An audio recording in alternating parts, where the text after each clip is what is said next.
안녕하십니까. 뉴스플러스입니다. 서울 서부지법이 윤석열 대통령 체포영장을 다시 발부하자 대통령 측이 반발했습니다. 서부지법이 발부한 영장에는 응할 수 없다는 건데 중앙지법에 체포나 구속영장을 청구하면 절차에 따르겠다고 했습니다. 취재기자 연결합니다. 김철희 기자. 네, 고위공직자 범죄수사처입니다. 네, 오늘 대통령 측 기자회견 내용 자세히 전해주시죠. 네, 윤 대통령 측 윤갑근 변호사 등은 오늘 낮 1시 40분쯤부터 1시간가량 기자 간담회를 열었습니다. 여기서 대통령 측은 공수처가 사전 구속영장을 청구하거나 기소하면 절차에 응하겠다고 밝혔는데요. 다만 단서를 붙였습니다. 관할이 없는 서부지법에서 이루어지는 절차에는 응할 수 없고 꼭 중앙지법을 통해야 한다는 겁니다. 대통령 측은 서부지법에서 발부한 체포영장은 받아들일 수 없다는 입장이 확고합니다. 앞서 서부지법은 2차례 대통령 체포영장을 발부했고 관련 이의 신청을 기각했었는데요. 서부지법에서 구속영장이 청구되면 불리할 거라는 판단을 내린 것으로 보입니다. 하지만 공수처 관계자는 법과 원칙에 따라 수사한다는 방침에 변함이 없다면서 대통령 요구에 따를 뜻이 없음을 분명히 했습니다. 야권에서는 대통령 도피설도 제기됐었는데 여기에 대해서도 선을 그었죠? 네, 앞서 야권에서는 윤 대통령이 체포영장 집행을 피해 이미 다른 곳으로 도주했다는 의혹을 제기했었는데요. 변호인들은 어제 저녁 관저에서 대통령을 만나고 왔다면서 관련 의혹을 거짓 선동으로 규정했습니다. 계엄 선포가 정당했다는 주장도 굽히지 않았습니다. 윤석열 대통령이 국정의 어려움을 알리고자 계엄을 선포한 거고 투입된 군인도 280명 정도에 불과하다고 주장한 건데요. 하지만 검찰은 국회와 그 주변에 2,500명 넘는 군인과 경찰이 투입됐고 대통령이 이를 통해 국회 기능을 마비시키려고 했다고 판단한 바 있습니다. 지금까지 고위공직자 범죄수사처에서 YTN 김철입니다. 윤석열 대통령 측이 체포영장에 불응하겠다는 입장을 밝힌 가운데 경찰은 특별한 입장 없이 영장 집행 계획을 고심하고 있습니다. 경찰은 소환에 불응하고 있는 박종준 경호처장과 김성훈 경호처 차장에게 3차 소환 통보를 했는데 이번에도 거부할 경우 체포영장 신청을 고민할 것으로 보입니다. 현장 취재기자 연결합니다. 양동훈 기자. 네, 경찰청 국가수사본부에 나와 있습니다. 네, 윤 대통령 측이 체포영장이 적법하지 않기 때문에 응할 수 없다 이런 입장을 거듭 밝혔는데요. 이에 대해서 경찰 반응 나온 게 있습니까? 네, 윤 대통령 측은 기자간담회를 열고 무효인 체포영장에는 응할 수 없다는 입장을 밝혔는데 경찰 특별수사단은 이에 대해 별다른 입장을 보이지 않고 있습니다. 이와는 상관없이 이미 발부된 체포영장의 집행 방식에 대해서 고심하고 있는 것으로 보입니다. 아직 구체적인 일정이나 세부적인 내용이 확인되지는 않고 있지만 경찰은 줄곧 2차 체포영장 집행에 강한 의지를 드러내온 만큼 다양한 방법을 고민하는 것으로 보입니다. 앞서 공수처가 인력 부족 등을 이유로 물리력 동원에는 한계가 있다고 인정한 만큼 이번 2차 체포영장 집행 세부 계획은 경찰이 주도해 수립할 것으로 전망되는데요. 우선 경호처가 버스 여러 대를 동원해 관저로 향하는 입구를 봉쇄하고 관저 주변에 원형 철조망을 설치하는 등 경계를 강화한 만큼 어떻게 뚫고 들어갈지 고민하는 것으로 보입니다. 경찰은 또 경호처가 이번에도 영장 집행을 저지한다면 경호처 직원을 현행범 체포하는 방안도 검토하겠다고 경고했습니다. 2차 영장 집행에서는 경찰이 대규모 인력을 투입할 가능성도 큽니다. 특히 형사기동대 등 더 강한 물리력을 동원할 가능성도 제기되는데 다만 특공대 투입은 자칫 대규모 충돌 우려가 있어서 신중히 검토하는 것으로 보입니다. 특수 공무집행 방해 혐의로 입건된 경호처장 등 경호처의 주요 간부들 줄줄이 소환에 불응하고 있죠? 네, 경찰 특별수사단은 김성훈 경호처 차장이 오늘 오전 10시까지 출석하라는 경찰의 2차 소환 통보에 응하지 않았다고 밝혔습니다. 이에 따라 오는 11일 오전 10시까지 출석하라는 3차 소환 통보를 보냈다고 설명했습니다. 박종준 경호처장과 김 차장 등은 윤석열 대통령의 체포영장 집행 시도를 방해한 특수 공무집행 방해 혐의로 입건돼 있습니다. 박 처장도 2번의 소환 요구에 불응해 모레 10시까지 출석하라는 3차 소환 통보를 받은 상태입니다. 경호처는 엄중한 시국이라 관저를 비울 수 없다는 입장을 강조하고 있는데요. 박 처장과 김 차장 모두 3차 출석 요구에도 응하지 않을 가능성이 제기되는데 이 경우 경찰은 두 사람에 대한 체포영장을 신청할 수도 있어 보입니다. 지금까지 경찰청 국가수사본부에서 YTN 양동훈입니다. 윤석열 대통령에 대한 두 번째 체포영장이 발부되면서 관저 앞 긴장감도 고조되고 있습니다. 관저에는 삼엄한 경계가 이어지는 가운데 추운 날씨에도 집회가 이어졌습니다. 현장 취재기자 연결합니다. 유서현 기자. 네, 서울 한남동 대통령 관저 앞에 나와 있습니다. 네, 관저 인근 집회 상황 전해주시죠. 네, 저는 관저 진입로 바로 앞에 서 있는데요. 이곳을 기점으로 200m가량 떨어진 곳에서 탄핵 반대 집회가 열리고 있습니다. 추운 날씨에 길에 텐트를 설치하거나 컵라면을 나눠 먹는 모습도 보였습니다. 밤새 관저 앞을 지킨 참가자들은 태극기와 성조기를 흔들며 탄핵은 무효라고 외치고 있습니다. 반대로 오전에는 문화예술인들이 대통령의 즉각 퇴진을 촉구하는 기자회견을 열었습니다. 체포를 촉구하는 집회 참가자들도 오후부터 관저 앞에 모여 집회를 열었는데요. 인파가 늘면서 찬반 집회 참가자 사이 고성이 오가기도 했습니다. 경찰은 계속되는 집회에 기동대를 배치해 상황에 대비하고 있습니다. 예, 관저 경계는 더 삼엄해졌죠? 네, 관저 진입로 주변은 통행 목적 확인을 거쳐 제한적으로 통행이 이루어지고 있습니다. 또 진입로로 이어지는 길목에는 대형 버스 여러 대가 주차돼 있어서 외부 시야가 차단된 상황입니다. 또 지난 3일 첫 영장 집행 시도 이후 경내 산길은 물론 진입로 가장자리 빈틈까지 원형 철조망이 촘촘하게 설치됐습니다. 관저 안 모습이 보이진 않지만 2차, 3차 저지선 경계도 강화됐을 것으로 추정됩니다. 윤 대통령 측은 영장이 무효라며 불응하겠다는 입장을 거듭 밝혔고 관저를 지키는 경호처도 영장 집행을 저지하겠다는 입장인 만큼 공수처가 2차 집행에 나서면 격한 대치가 예상됩니다. 지금까지 한남동 관저 앞에서 YTN 유서연입니다. 네, 방금 들어온 소식입니다. 민주당이 내란 특검법을 제3자 추천으로 바꿔서 최우선적으로 재발의하겠다. 이런 소식이 들어왔는데요. 오늘 내란 특검법과 김건희 여사 특검법 재표결이 국회 본회의에서 이루어졌지만 모두 부결이 됐습니다. 오늘 야권 의원 192명이 모두 찬성표를 던졌다고 가정했을 때 6표가 국민의힘에서 지금 이탈표가 나온 것으로 계산이 되는데요. 다음에는 조금 더 그 가결 가능성을 높이기 위해서 지금 민주당 측에서 내란 특검법을 제3자 추천으로 바꿔서 최우선으로 재발의하겠다. 이런 소식이 들어왔습니다. 예, 최상목 권한대행이 제의요구한 법안 가운데 하나였죠. 이 법안에 대해서 오늘 제의요구권으로 넘어온 국회 본회의에서 오늘 표결에 붙여졌었는데 앞서 말씀드린 대로 부결됐었습니다. 이와 관련해서 민주당이 내란 특검법을 제3자 추천으로 바꿔서 최우선 재발의하겠다는 소식 전해드렸고요. 관련 소식은 저희가 이어지는 뉴스에서 다시 전해드리겠습니다. 네, 다음 소식입니다. 최상목 대통령 권한대행은 윤석열 대통령 체포영장 집행과 관련해 어떠한 경우에도 시민 부상이나 정부기관 간의 물리적 충돌 등 불상사가 절대 없도록 만전을 기해달라고 말했습니다. 최 권한대행은 오늘 주재한 주요 현안 해법회의 모두 발언에서 체포영장 집행과 관련해 간곡히 말씀드린다며 이같이 밝혔습니다. 최 대행이 공개석상에서 윤 대통령 체포영장 집행에 대해 언급한 건 처음입니다. 윤석열 대통령 체포영장 재집행이 초읽기에 들어가면서 여야 대치 전선도 가팔라지고 있습니다. 더불어민주당은 공조수사본부를 향해서 임전무퇴의 각오로 영장 집행에 나서라고 압박했고 국민의힘은 공조본이 사실상 야당과 내통하는 모습을 보이고 있다며 날을 세웠습니다. 국회 취재기자 연결합니다. 임성재 기자. 네, 국회입니다. 네, 2차 영장 집행을 앞두고 민주당 입장부터 자세히 전해주시죠.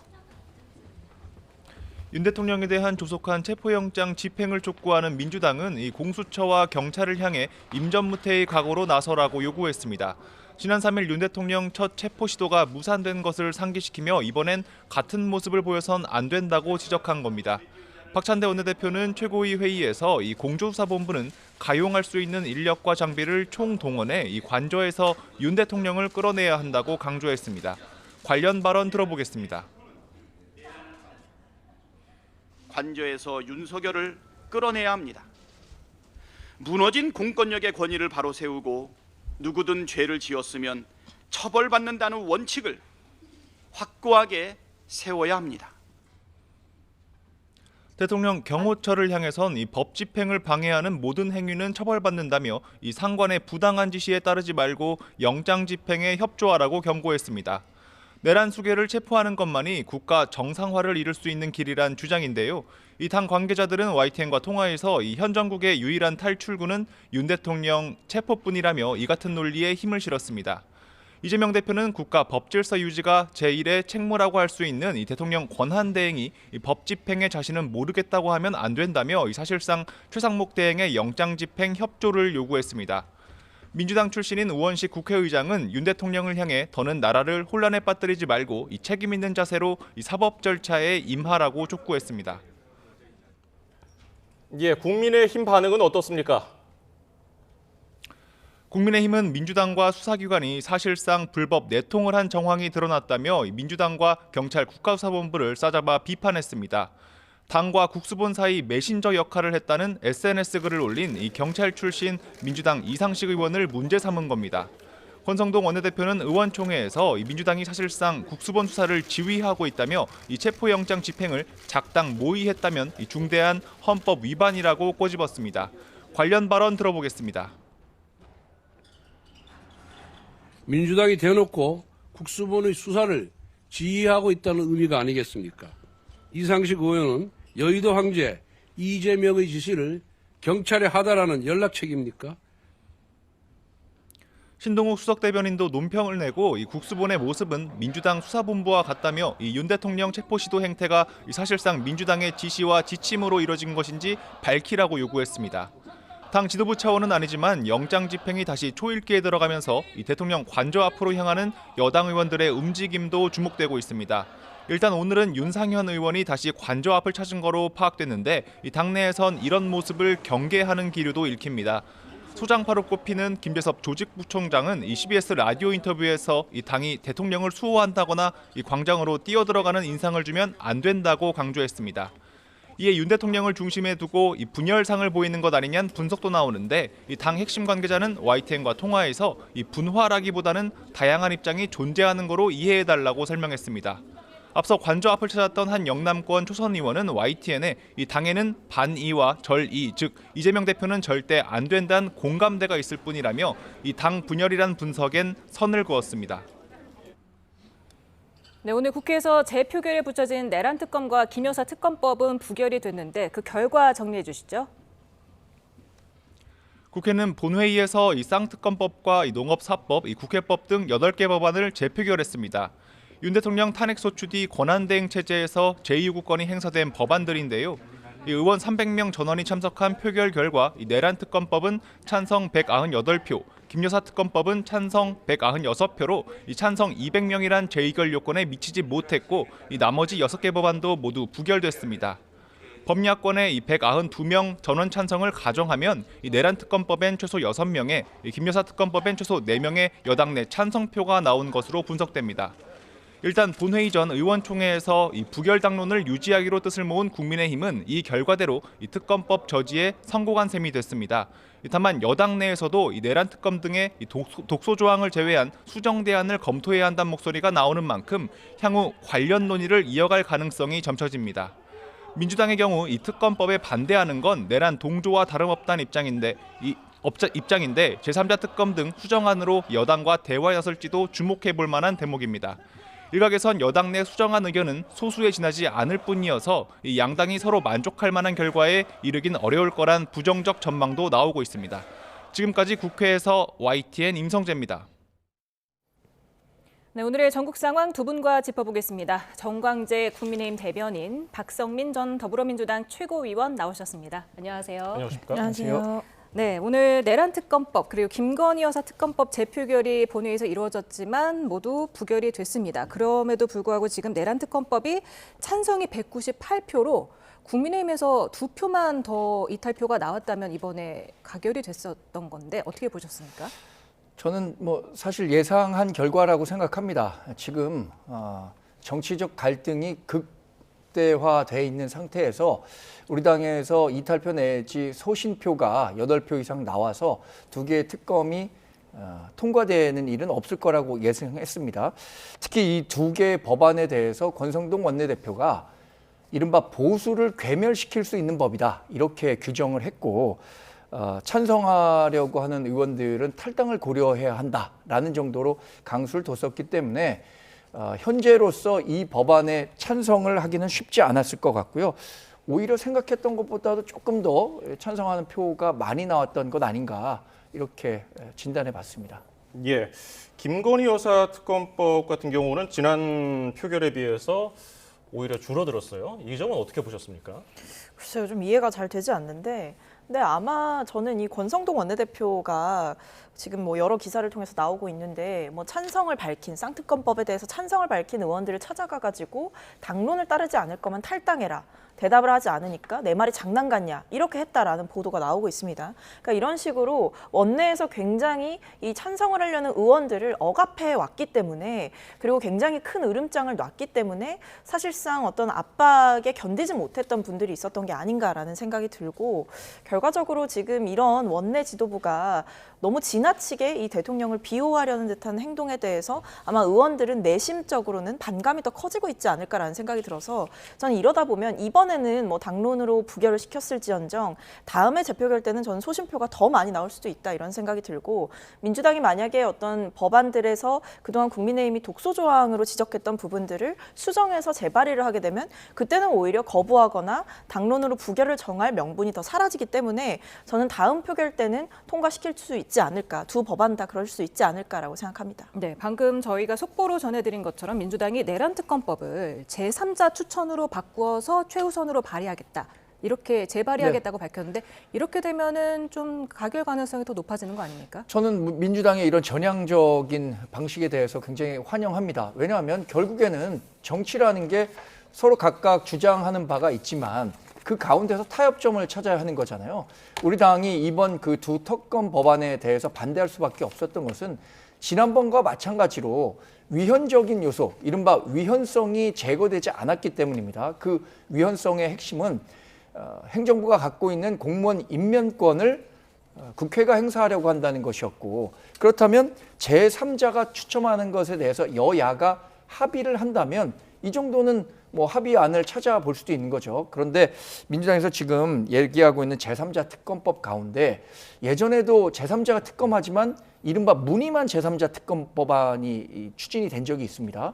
무제한 비토권, 그러니까 제3자가 추천한 검사에 대해서 민주당이 원하지 않는 경우에 계속해서 반려할 수 있는 이런 권한을 계속해서 주장하려고 한다면 이 또한 우리 당이 합의를 해주기는 어려울 것 같다는 생각입니다. 예, 민주당은 그 수사 대상에 외환 유치죄를 추가해서 내란 특검법을 재발의할 것으로 알려졌었는데 네. 이 제3자 추천에다가 외환 유치죄까지 포함하게 되면은 여당에서 좀 반발할 것 같기도 한데 어떻게 보세요? 근데 저는 그 여당이 사실은 이번에도 부결을 당론으로 정하고 하는 걸 보면서 만약에 이제 수정안을 발의한다라고 하더라도 결과적으로는 또 부결시키려는 움직임도 일각에선 분명히 있을 거다라는 생각이 들어요. 특히 관저 앞에 찾아갔던 45명 이런 의원님들은 아마 어떤 안이 나온다고 하더라도 아무리 수정안을 발의하고 아무리 어떤 국민의힘과 타협을 한다라고 하더라도 이 내부에서는 저는 반발할 거라고 보는데 이 외환 유치 같은 경우에는 그러니까 이 국가 안전을 위협할 수 있는 그 외환을 유치하거나 이에 동조하는 행위를 의미하는 그 죄이지 않습니까? 근데 이게 왜 나왔냐라고 보면 결국에 이 계엄 선포를 정당화시키기 위해서 일부러 북한을 도발하고 국지전을 유도했던 것 아니냐 이 부분을 좀 지적을 하고 그동안 제보도 받았기 때문에 이 부분을 포함시킨다라는 얘기가 나왔던 거거든요. 실제로 여러 가지 정황들이 있었습니다. 노상원 전 정보사령관의 수첩에 이 북의 공격을 NLL에서 유도한다 이런 문구라든지 아니면 김용현 전 장관이 이 계엄 선포하기 전에 거의 직전이라고 볼 수가 있는데 그쯤에 이제 오물풍선에 대한 원점 타격을 지시한다든지 이런 일들이 있었기 때문에 이 외환죄가 포함되어서 이 특검법을 진행해야 된다라는 얘기가 나왔었거든요. 근데 이렇게 되면 아마 국민의힘 의원들은 좀 반으로 나눠지지 않을까 싶습니다. 일각에선 더 이상 거부할 명분이 없다, 수정안을 발의했다라고 한다면 이 부분도 뭐 따져봐야 된다, 포함시켰다라고 한다면 뭐 가봐야 된다 이렇게 얘기하는 쪽이 있는가 하면 한쪽에서는 대통령을 끌어내리려는 심산이 너무 명확해 보이지 않느냐 이런 얘기들을 아마 하지 않을까 싶습니다. 국민의힘에서는 자체 특검법, 내란 특검법을 발의할 계획이 있으십니까? 아직 뭐 구체적으로 논의반 없는데 저는 이 외환죄를 특검법안에 포함시킨다는 내용에 대해서 문제를 제기하지 않을 수가 없는데 탄핵 재판에선 지금 그동안 포함되어 있었던 내란죄까지 제외하고 탄핵 재판을 받겠다고 하면서 특검에서는 법률적으로 의율하기 어려운 외환죄까지 포함해서 특검안에 포함시키겠다? 이거 전형적으로 자기 지지자들에게 얘기하는, 그래서 여론을 본인에게 유리한 쪽으로 호도하려는 행위라고 생각하기 때문에 사실 외환죄가 형성되려면 외국이라는 명확한 그 규정이 있어야 하는데 북한은 우리 헌법상 외국이 아닙니다. 그런 것들을 종합적으로 고려해 봤을 때 외환죄 유치는 말 그대로 본인들을 지지하는 사람들에게 윤석열 대통령이 내란과 함께 외환의 혐의도 같이 있는 사람이다라는 점을 강조하기 위한 어떤 프로파간다에 불과하다고 생각합니다. 북한은 헌법상 외국이 아니다. 이 부분에 대해서 어떻게 보십니까? 아니 근데 이미 법 전문가들도 이런 행위까지 불사했다라고 한다면 외환죄로 처벌할 수 있다 이런 얘기가 나와요. 그러니까 대통령과 이 김용현 전 장관 측에서 정말 계획적으로 어떤 북한의 도발을 유도하고 일부러 국가 간의 긴장을 더 크게 키워가지고 정말 국지전까지도 생각하면서 전시 상태를 만들려고 했다라고 한다면 이건 명백하게 외환의 죄가 되는 거죠. 그렇기 때문에 저는 지금 여러 가지 이 정황들이 나온 상황인 만큼 수사는 불가피하고 진상규명도 불가피하다. 그리고 이 부분이 어느 정도 저는 사실로 좀 보이거든요. 왜냐하면 뭐 원점 타격 지시뿐만 아니라 뭐 통일부 측이 요청하지도 않은 영상에 대해서 먼저 뭐 공개를 하자. 사실 북한을 자극할 수 있는 그런 영상들이라든지 이런 것들은 뭐 공개하자. 이런 움직임이 있었던 걸로 봐서는 저는 어느 정도 목적성이 명확했다라고 보이고 이것을 규명하고 그 책임자를 처벌하는 일은 굉장히 중요한 일이다. 이것이 국가의 혼란을 잠재우기 위해서도 그렇고 이번에 정말 있어서는 안 됐던 이 비상계엄 사태의 전말을 밝히는 과정에서도 필수 불가결한 요소이다. 이렇게 보입니다. 예. 이번에 민주당이 빠르게 재발의 뜻을 밝혔지만은 어쨌든 부결이 됨으로써 탄핵 정국을 좀 주도하는데 동력을 상실한 거 아니냐 이런 평가에 대해서는 어떻게 보세요? 아니요, 오히려 저는 이 국민들의 분노를 국민의힘이 더 자극했다라고 보고요. 탄핵에 대한 동력 또는 뭐 앞으로 대통령의 그 책임을 묻는 그 행위까지도 어떻게 보면 더 큰 동력을 저희는 얻어가고 있다라고 생각을 합니다. 국회에서는 불발이 됐을지언정 국민들이 보셨을 때는 어떻게 생각하시겠습니까? 아니 대통령이 불법 계엄을 저질렀고 심지어 저렇게 버티면서 수사도 안 받고 있는데 국회에서는 국민의힘 의원들은 이 특검법에조차도 찬성하지 않는다고? 이런 생각을 하실 것 같아요. 그렇기 때문에 오히려 민주당에게 정치적인 동력은 국민의힘의 행동에 의해서 오히려 더 더해지고 있는 형국이다. 그래서 저희는 어떻게 보면 조금 더 자신감을 갖고 임할 어떤 토대들이 마련되고 있다라고 생각하고 그런데 저는 중요한 건 어쨌든 통과시키는 것이 중요하다라고 생각을 합니다. 예. 내란 특검을 아무리 뭐 10번을 발의해도 그게 번번이 자초되면 사실 국민들 앞에 좀 면목이 없는 것도 저는 사실이라고 생각하기 때문에 여러 가지 수정안을 이렇게 발의하겠다라는 당의 전향적인 입장이 매우 현명한 판단이다 이렇게 보여서 앞으로의 상황을 보다 지혜롭게 풀어갈 것으로 예상됩니다. 네, 지금 뭐 설 연휴 전에 의결이 목표다 이런 얘기가 나오는데 어떻게 보십니까? 지금 그 국회 일정을 고려하면 저는 민주당이 지나치게 서두른다는 감을 지적하지 않을 수가 없습니다. 이렇게 서두르다 보면요. 되던 일도 잘 안 됩니다. 지금 탄핵 재판 관련해서도 마찬가지고 체포영장과 관련해서도 마찬가지 사안이라고 생각하는데 지금 4월 10일 총선 이후에 민주당이 거대 의석을 국회 내에서 가졌기 때문에 사실 지금 국회 운영은 우리 당의 그 의지는 전혀 반영되지 않은 채 일방적으로 민주당이 운영하고 있는 거예요. 사실 물리적으로 따지면 우리 당은 속절없이 끌려갈 수밖에 없지만 민주당이 이런 식으로 한다면 오히려 협력할 부분도 협력을 이끌어내지 못하는 자충수가 될 수 있기 때문에 민주당은 이게 결국에는 이런 것들도 빨리 조기 대선 국면으로 가고 이재명 대표의 피선거권 박탈 전에 대선이 이루어지도록 해야 한다라는 강박증을 보여주는 대목이라고 생각하지 않을 수가 없는 거잖아요. 이런 부분은 민주당에도 전혀 도움이 되지 않을 것이기 때문에 시간이 중요한 게 아니라 절차적으로 어떻게 합의점을 만들고 정당성을 가져갈 것인가 이 부분을 고민해 주시기 바랍니다. 예. 자, 그런가 하면 어제 저녁에 서울 서부지방법원이 윤석열 대통령에 대한 체포영장을 다시 한번 발부했죠. 1차 때와는 판사가 또 다른 것으로 알려져 있는데 어쨌든 2번 체포영장이 발부됐다는 것은 지금 일각에서 제기되고 있는 공수처의 내란주의 수사권 문제에 대해서 인정을 했다고 볼 수 있을까요?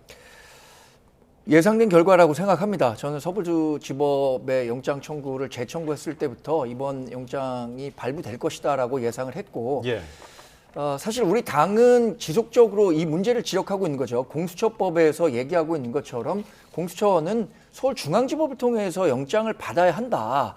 서울 서부지방법원에 한 것은 윤석열 대통령의 거주지가 관할 법원이 서울 서부지방법원이기 때문이라고 핑계를 대고는 있지만 그게 사실은 영장 쇼핑에 불과했다라는 기본적인 입장을 갖고 있기 때문에 저는 그 정당성을 확보하는 차원에서라도 다른 법원에서 받았다면 더 좋았겠다라는 생각이 듭니다만 어쨌든 사법부의 판결이니까 지금 윤석열 대통령이 사정이 궁박한 것은 사실이겠죠. 2번이나 영장이 발부됐고 이 영장 집행에 불응하는 모습이 우리 당 지지자나 아니면 윤석열 대통령을 지지하는 사람들의 이 응원은 이끌어낼 수 있겠지만 국민 전체로 봤을 때는 대통령이 여러 면에서 궁박한 위치에 있다라고 평가할 수밖에 없겠습니다.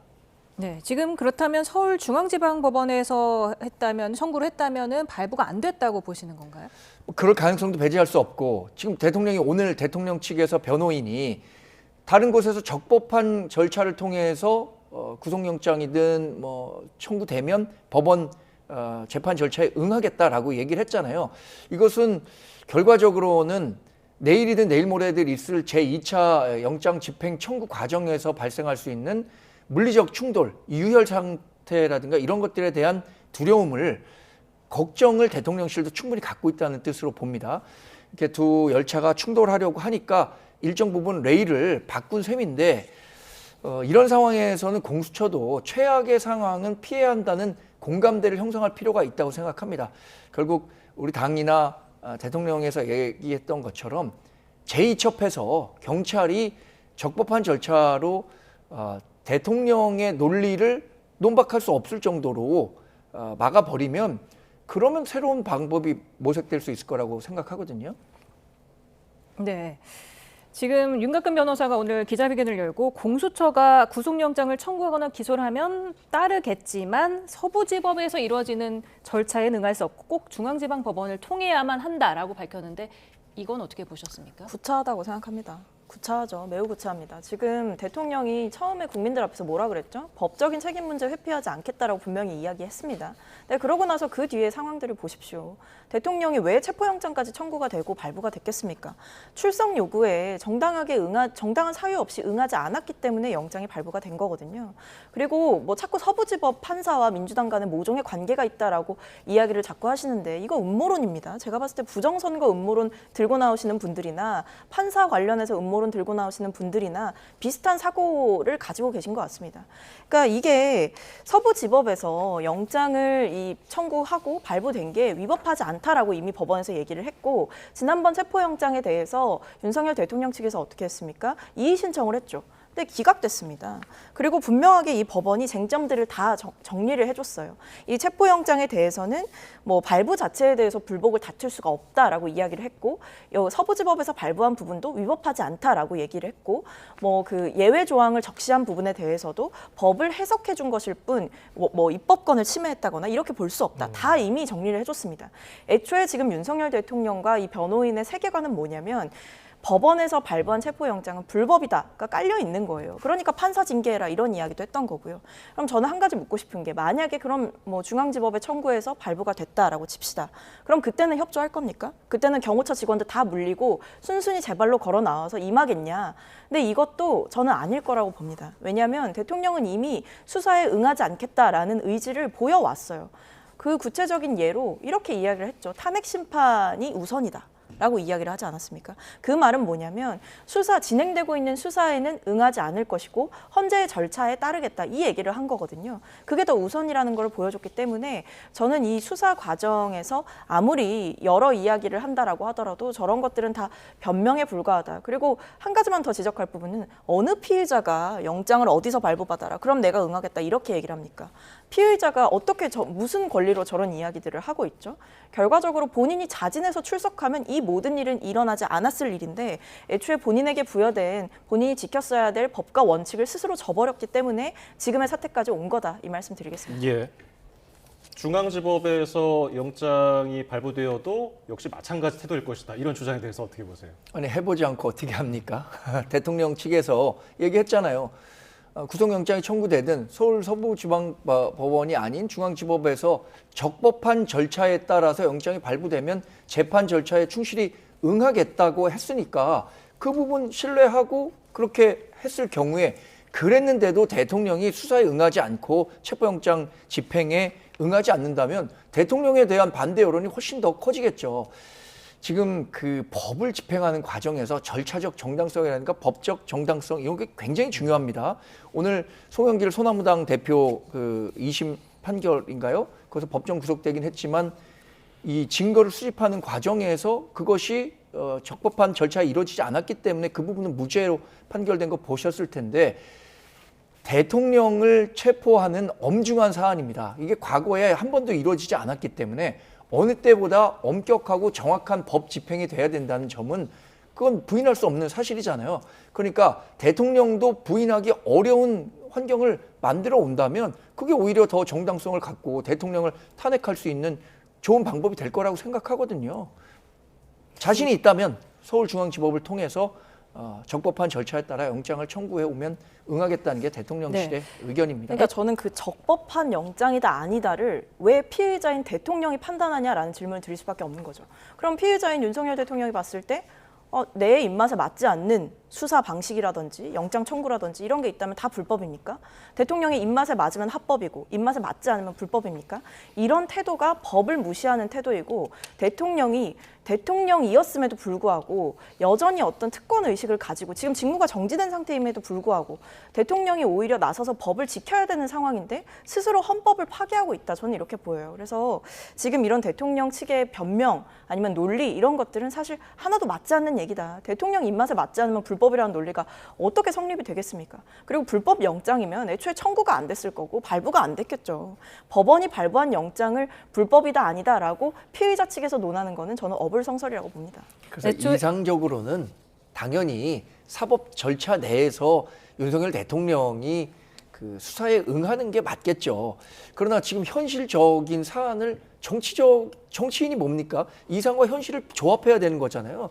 현실적인 상황을 고려했을 때 그렇다면 대통령이 얘기하는 쪽으로 틀어서도 생각해 볼 수 있는 거고 만약에 이게 체포영장 집행이 2차에 격렬하게 진행돼서 우리가 상상하기도 어려운 유혈 사태, 내란에 준하는 사태가 다시 한번 발생한다면 그에 따른 국론 분열에 대한 책임을 누가 져야 물론 그분에 대한 가장 큰 책임은 12월 3일에 있었던 계엄으로 돌릴 수밖에 없겠지만 그럼에도 불구하고 이걸 어떻게 현명하게 잘 극복해 갈 수 있느냐를 논의해야 하는 게 지금 정치의 영역이라고 생각합니다. 네, 애초에 대통령 측은 지금 그 내란죄에 대한 수사권이 공수처에 없기 때문에 체포영장 청구 자체가 적법하지 않다 이렇게 주장을 했었는데 그래도 오늘은 공수처가 체포영장이 아닌 구속영장을 청구하거나 기소할 때는 따르겠다.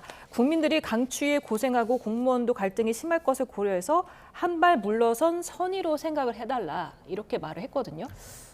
고맙다는 말을 해야 되는 걸까요? 그러니까 지금 대통령이 하고 있는 얘기를 보면 전혀 저는 이해가 되지 않습니다. 고맙다는 말을 듣자고 선의를 운운하면서 얘기를 하는 것인지, 그러니까 대통령이 한 발 물러선 것에 대해서 박수 쳐주길 바라길 원하는 것인지.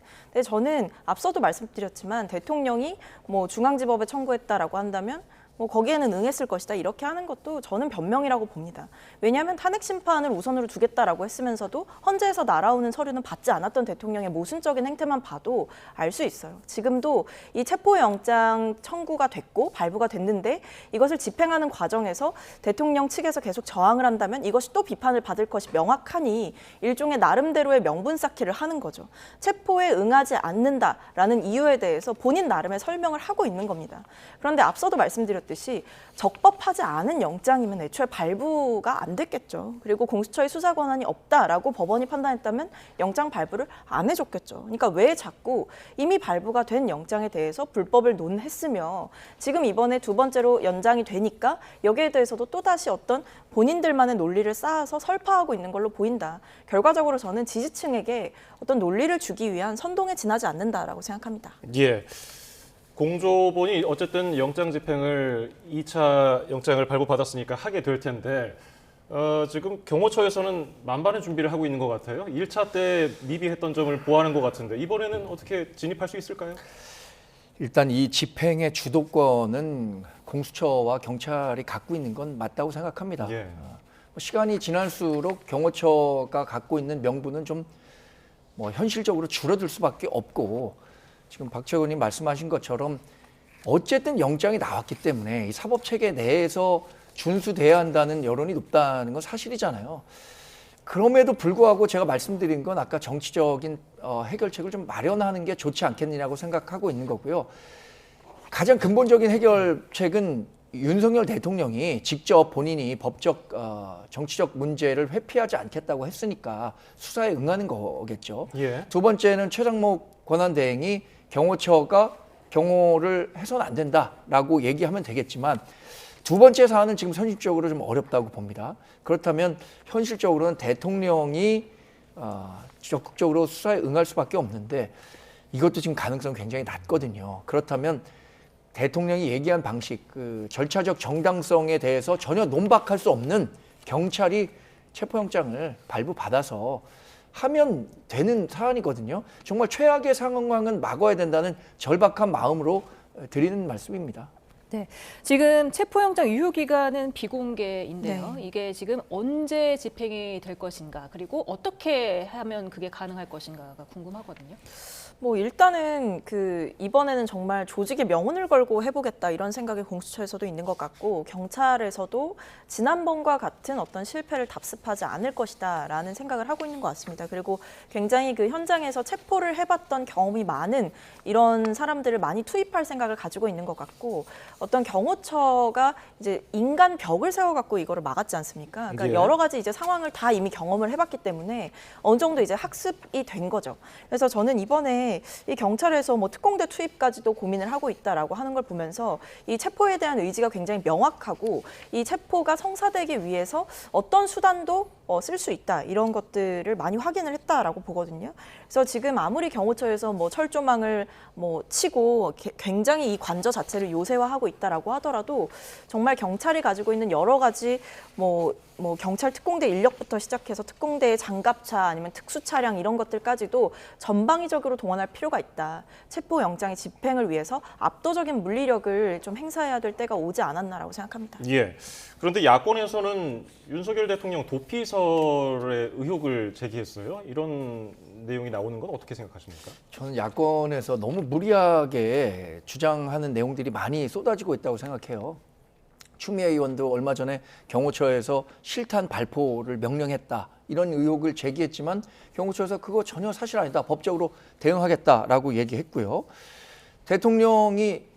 우리나라 대통령이 가면 어디를 가겠습니까? 어디 영화 제목에서도 형사가 그런 얘기 하잖아요. 우리나라는 도망갈 데가 없다. 삼면이 바다다. 북으로는 북한이 있다. 대통령이 어디를 가겠습니까? 오늘 실제로 모 매체에서 윤석열 대통령 그 관저 주변을 왔다 갔다 하는 모습이 카메라에 포착되기도 했잖아요.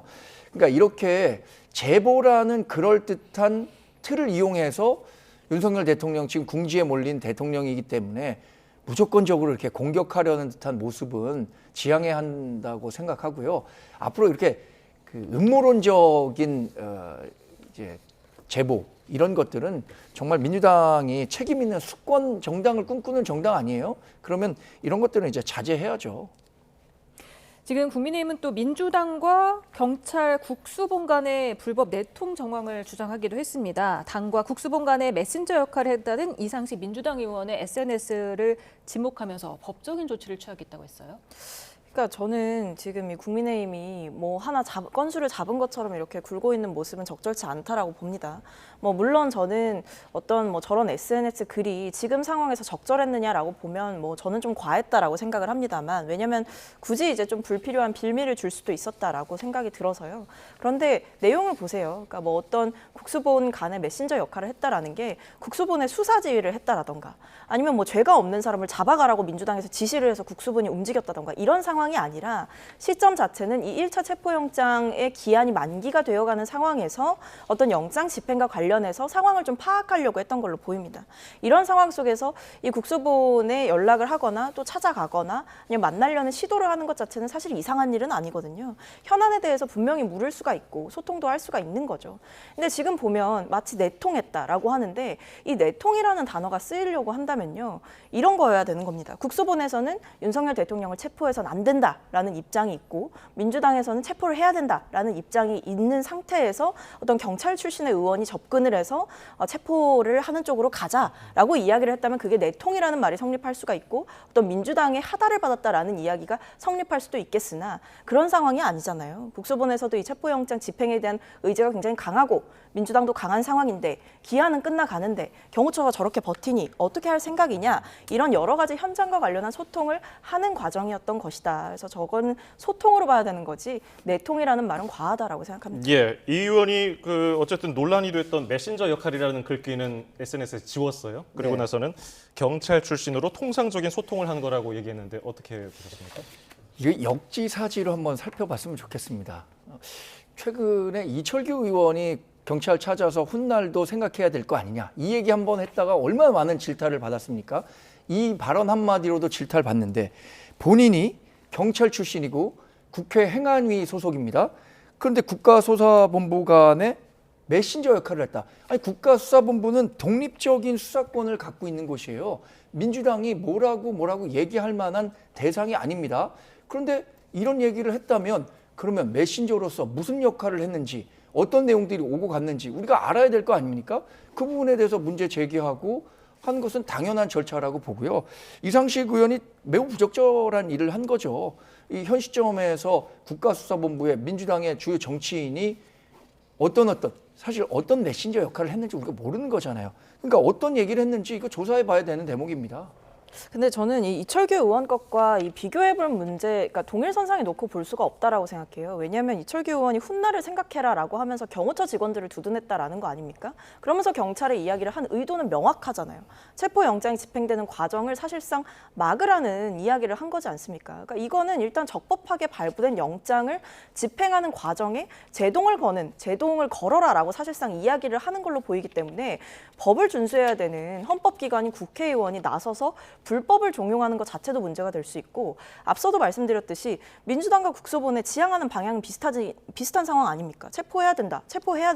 그런데 지금 보십시오. 이철규 의원은 그럼 체포해서는 안 된다라는 쪽인 것 같습니다. 체포하지 말아라. 그런데 이 경찰 측에서는 지금 사실상 체포하려고 움직이고 있지 않습니까? 뜻이 충돌되는 상황에서 국회의원이 만나서 훗날을 생각하라라고 하는 거는 사실상 협박인 거죠. 그러니까 그러면서 동시에 어떤 불법적인 행위를 자행하라라고 국회의원이 나서서 이야기하는 거는 저는 매우 부적절했다라고 봅니다. 네, 지난 6일 국민의힘 의원들 40여 명이 한남동 관저 앞에서 윤 대통령 지키기에 나섰는데, 권성동 원내대표는 지도부만큼은 대통령 관저 앞으로 가서는 안 된다, 이런 입장을 밝혔다면서요.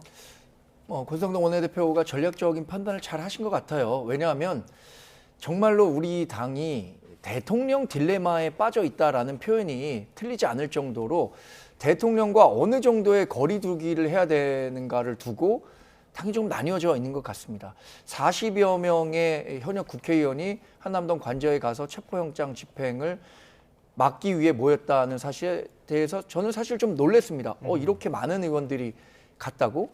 많이 가야 저는 한 20명 정도 갈 수 있지 않을까. 이른바 친윤 의원들 중심으로 갈 수 있을 거라고 생각했는데, 이런 면에서 본다면 우리 당이 갖고 있는 전체적인 그 방침은 대통령을 지키기 위한 것이 아니라 지금 영장 집행이 사법체계 밖에 있기 때문에 이 사법체계와 헌법 질서를 지키는 차원에서 갔다라고 인식하고 있고요.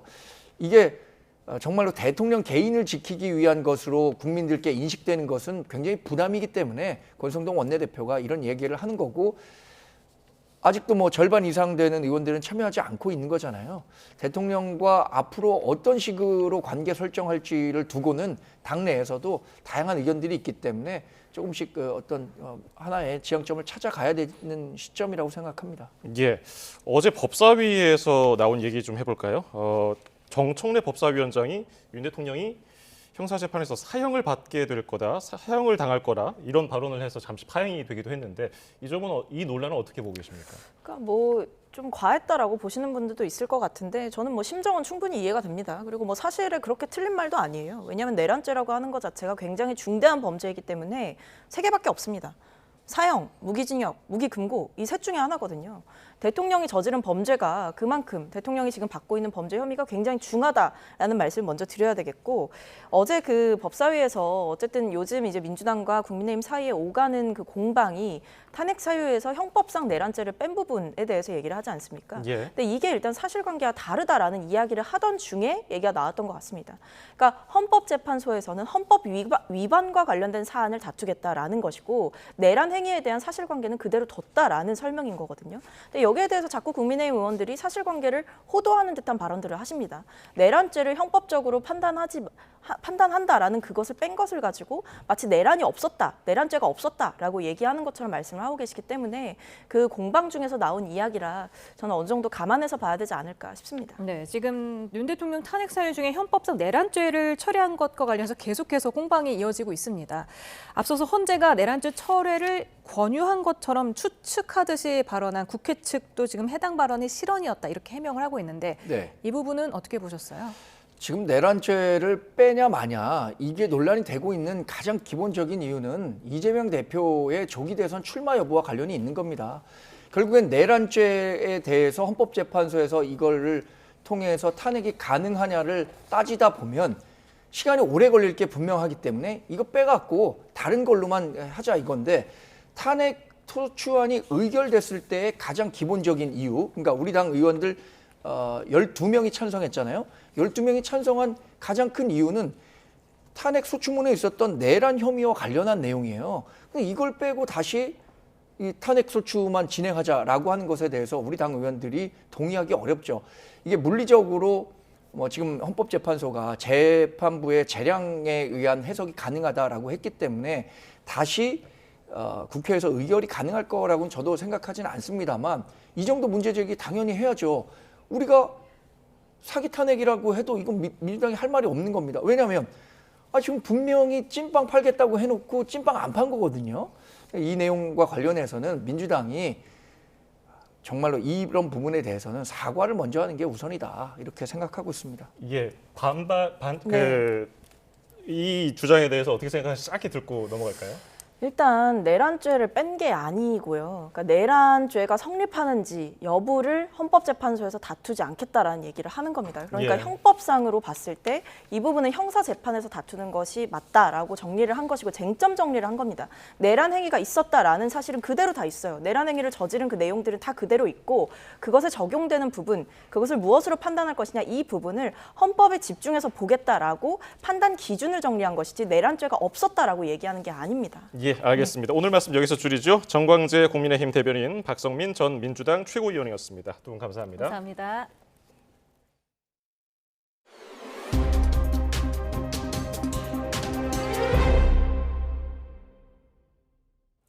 국민의힘과 정부는 설 연휴 직전 월요일인 1월 27일을 임시 공휴일로 지정하기로 했습니다. 엿새 연휴로 내수 경기 진작을 도모한다는 계획인데요. 같은 주 금요일인 31일 하루만 휴가를 내면 최장 9일의 황금 연휴까지 가능해집니다. 박광렬 기자가 보도합니다. 최상목 대행체제 아래 진행된 첫 고위당정 협의회는 탄핵 정국 경제 혼란 최소화에 방점이 찍혔습니다. 먼저 당정은 이달 27일 임시공휴일 지정 카드를 꺼내들었습니다. 내수 부진 장기화 속 비상계엄 사태 등 여러 악재로 위축된 소비심리 반등과 관광산업 활성화 등을 이유로 꼽았습니다. 내수 경기 진작과 관광 활성화 등의 긍정적 효과가 클 것으로 예상하고 있고 국민께 휴식의 기회를 확대 제공하면서 삶의 질 개선에도 역할을 할 수 있을 것으로. 이달 28일부터 30일까지인 설 연휴, 월요일인 27일을 임시공휴일로 지정하면 직전 주말부터 엿새 연휴가 만들어집니다. 여기에 31일 하루 휴가를 내면 최장 9일의 황금 연휴까지 가능하다는 겁니다. 당정은 트럼프 2기 행정부 출범에 따른 보호무역 강화와 이로 인한 미중 갈등 가속화 등 대외경제 불확실성과 관련한 대응책도 논의했습니다. 10조 원 규모의 공급망 기금 가동과 대미 소통 창구 확대, 매주 열릴 대외경제 현안 간담회 등으로 신속하고 효율적인 대처에 집중하기로 뜻을 모았습니다. 관세 인상, IRA 폐지 등 주요 쟁점별 대응 전략을 수립하고 수출, 투자, 공급망도 다변화하겠습니다. 계엄 사태 등에 따른 금융시장 혼란 최소화 노력 방안도 거론됐습니다. 정부는 F4 회의체 가동으로 채권 단기자금 시장 안정화를 꾀하고 국회는 반도체 특별법과 자본시장법 개정 등 입법 지원에 속도를 낸다는 계획입니다. 정치적 혼란이 경제와 행정으로 옮겨붙지 않도록 하는 것이 무엇보다 중요합니다. 일상적이거나 필수적인 인사 등을 정상적으로 추진해 주시기 바랍니다. 당정은 설 명절 성수품의 원활한 수급과 가격 안정 관련 대책 등도 곧 발표할 예정입니다. YTN 박광렬입니다. 첨단 기술의 향연으로 불리는 세계 최대 가전 IT 전시회 CES가 오늘 개막했습니다. 올해 CES에서는 집안을 넘어선 자동차와 선박에 올라탄 인공지능이 눈길을 끌었습니다. 미국 라스베이거스에서 최하영 기자가 보도합니다. LG전자 전시장에서 난데없이 운전대를 잡았습니다. 움직이는 시선에 따라 건물과 외국어 표지판 정보가 실시간으로 제공되고 운전 도중 휴대전화를 받으니 경고등이 켜집니다. 인공지능을 기반으로 운전자의 움직임을 감지하는 기술입니다. 아예 인공지능 집안을 통째로 옮겨놓은 캠핑카도 타봤습니다. 인공지능 기술이 단순히 기술을 넘어 이제는 차 속으로까지 깊숙이 들어왔습니다. 머지않은 미래에는 이런 차가 도로 위를 달리는 모습도 볼 수 있을 것 같습니다. 릴렉싱 모드죠.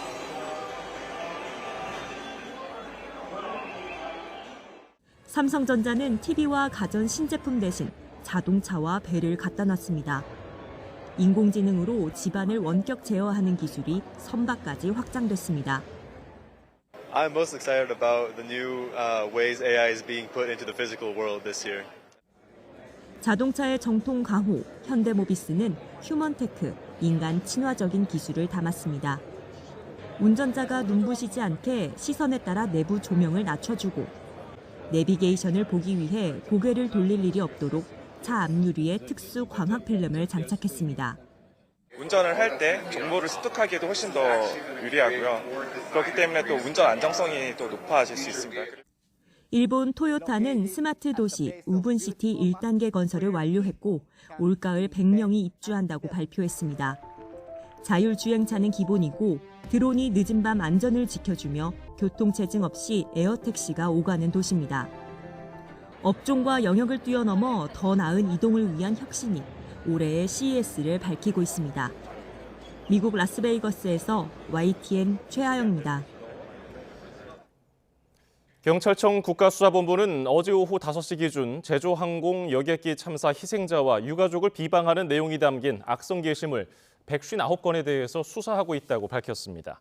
경찰은 허위 정보를 생성하고 퍼뜨리는 유튜브 영상에 대해서도 수사를 하고 있다며 악성 게시글과 영상을 무분별하게 올리는 행동을 멈추라고 촉구했습니다. 정부가 제주항공 여객기 참사와 관련해 미국과 함께 비행 기록 장치 분석에 착수했습니다. 고기동 행안부 장관 직무대행은 중앙재난안전대책본부 회의에서 비행 기록 장치가 미국에 도착해 미국 교통안전위원회와 함께 수리와 자료 추출 등 분석에 착수했다고 밝혔습니다. 송영길 전 민주당 대표가 정치활동 불법 후원금을 받은 혐의로 1심에서 징역 2년을 선고받고 법정 구속됐습니다. 다만 민주당 전당대회 돈봉투 의혹에 대해서는 무죄의 판단이 나왔습니다. 권준수 기자입니다. 송영길 전 민주당 대표가 불법 정치자금을 수수한 혐의로 1심에서 징역 2년을 선고받고 재구속됐습니다. 평화와 먹고 사는 문제연구소, 즉 공익을 위한 비영리 법인을 지어놓고 지난 2020년 1월부터 2년 가까이 무려 7억 6,300만 원을 후원받은 혐의가 유죄로 인정된 겁니다. 재판부는 송 전 대표가 과거에도 정치자금을 받고 처벌받은 전력이 있는 데다 혐의를 부인하고 반성하는 태도도 보이지 않았다고 지적했습니다. 다만 정점으로 지목된 민주당 전당대회 돈봉투 살포 의혹에 대해선 정작 무죄 판단이 나왔습니다. 법원이 수사에 발단이 된 이정근 전 민주당 사무부총장의 휴대전화 녹음 파일의 증거 능력을 인정하지 않은 겁니다. 법원은 검찰이 제시한 증거가 대부분 위법하게 수집됐다며 위법한 압수수색을 억제하고 재발을 방지하기 위해 증거 능력을 배제하는 것이 불가피하다고 밝혔습니다. 정치적 책임을 제가 다 지겠다. 이런 자세로 탈당을 했고 지금까지 거리에서 외롭게 싸워왔습니다. 그러나 법률적으로는 제가 몰랐던 사안이다.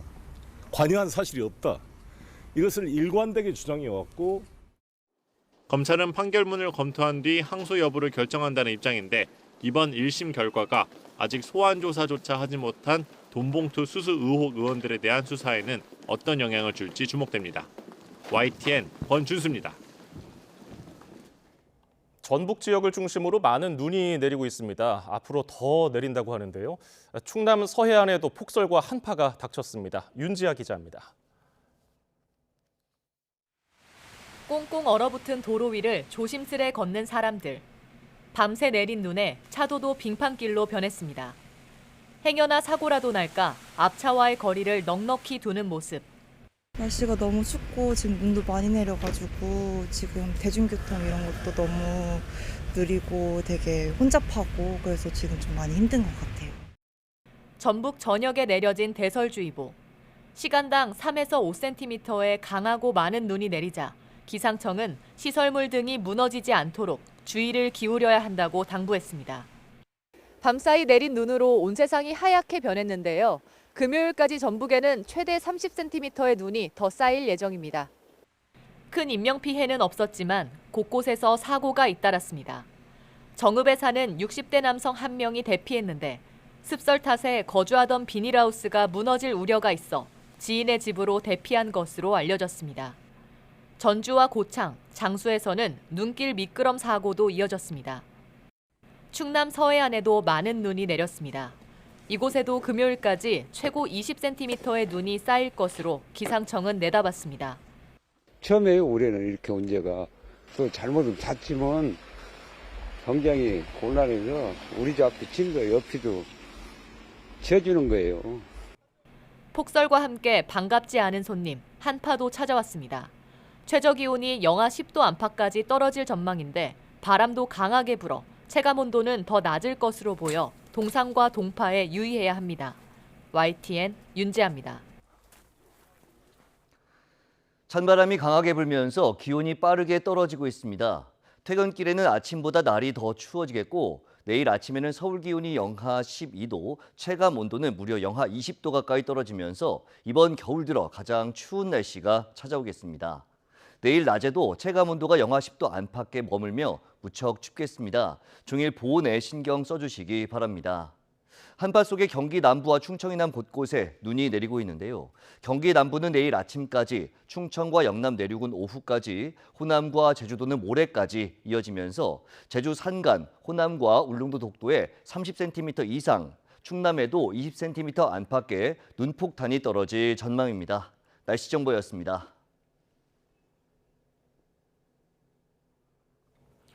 비상계엄 사건을 수사하고 있는 검찰이 조지호 경찰청장과 김봉식 서울경찰청장을 구속 상태에서 재판에 넘겼습니다. 검찰 조사를 통해서 계엄 당시 선관위에 무장한 경찰들이 투입됐던 정황도 자세히 확인이 됐습니다.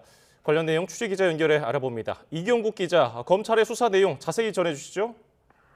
네, 말씀하신 것처럼 검찰이 조지호 경찰청장과 김봉식 서울경찰청장을 구속 기소했습니다.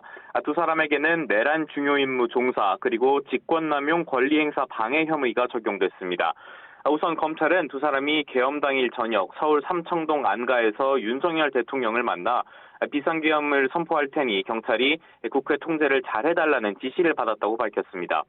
이어서 두 사람이 기동대 현황을 점검하는 등 계엄에 대비하기로 협의했고 실제 김 청장이 6개 기동대 국회 투입을 준비했다고도 설명했습니다. 계엄 선포 이후에 실제 대통령 지시에 따라서 두 차례에 걸쳐 국회를 봉쇄를 했고 기동대도 현장에 추가 투입이 됐습니다. 이 과정에서 조 청장은 국회의원의 출입을 막는 게 맞느냐는 경찰청 경비국장의 질의에도 지시대로 하라면서 차단을 유지했던 것으로 조사가 됐고요. 김 청장 역시도 직접 무전을 통해서 지휘관들에게 국회 전면 통제 방침을 전파했던 것으로 파악이 됐습니다. 네, 주요 인사 체포조 투입 그리고 선관위 점거 시도에 개입한 정황도 드러났죠. 네, 맞습니다. 조지호 청장은 여인형 방첩사령관으로부터 수사 요원 100명을 지원해달라는 요청과 함께 우원식 국회의장과 민주당 이재명 대표 그리고 한동훈 전 국민의힘 대표 등의 위치 확인도 요청받았던 사실이 확인됐습니다. 경찰 국가수사본부 관계자로부터 이 체포조와 관련한 방첩사의 요청을 보고받은 것도 확인이 됐는데 검찰은 조 청장이 사실상 이를 승인한 것으로 의심하고 있습니다. 검찰은 또 조 청장이 중앙선관위 통제와 점거에도 관여했다고 판단을 했습니다. 여인형 방첩사령관에게 선관위 진입 예정이라는 말을 들은 뒤에 경기남부경찰청장에게 경찰을 보내서 이 출입 인원을 통제할 것을 지시한 것으로 조사가 됐습니다. 그리고 이 과정에서 무장한 경찰이 선관위 과천청사에 투입된 정황도 자세하게 확인이 됐는데요. 조 청장의 지시 경기남부경찰청장 그리고 경기남부청 경비과장 그리고 과천경찰서장에게 잇따라 하달이 됐는데 과천경찰서장은 이 K1 소총 5정 등으로 무장한 경찰 115명을 보내서 군 병력과 함께 선관위 청사를 점거 또는 봉쇄하도록 지시했던 것으로 조사가 됐습니다. 검찰 특수본은 오늘 두 사람 기소 이후에도 추가 수사를 계속 이어가겠다는 방침입니다. 지금까지 사회부에서 전해드렸습니다. 윤석열 대통령 측이 체포영장을 집행하기 전에 사전 구속영장을 청구하거나 기소하라고 요구했습니다. 서부지법에서 발부한 체포영장은 무효인 만큼 집행에 응하지 않겠다면서도 중앙지법에서 진행되는 절차에는 응하겠다는 입장을 밝혔습니다. 김다현 기자입니다. 공수처에 내란죄 수사 권한이 없다며 소환 요구와 체포영장 집행에 응하지 않은 윤석열 대통령 측이 한 발 물러섰습니다. 체포영장을 집행하기 전에 사전 구속영장을 청구하거나 기소할 경우 법원 재판에는 응하겠다는 겁니다. 국민들을 불편하게 하고 공무원들이 희생되는 걸 막아야 되기 때문에 사법기관에서 진행되는, 법원에서 진행되는 절차에는 응한다는 것이고요. 다만 공수처가 체포영장을 발부받은 서울 서부지법이 아닌 서울중앙지법을 통한 절차에만 응하겠다고 단서를 붙였습니다. 공수처 관할 법원은 중앙지법이라며 유독 대통령에 대해서만 서부지법에 영장을 청구하는 건 판사 쇼핑이라는 주장입니다.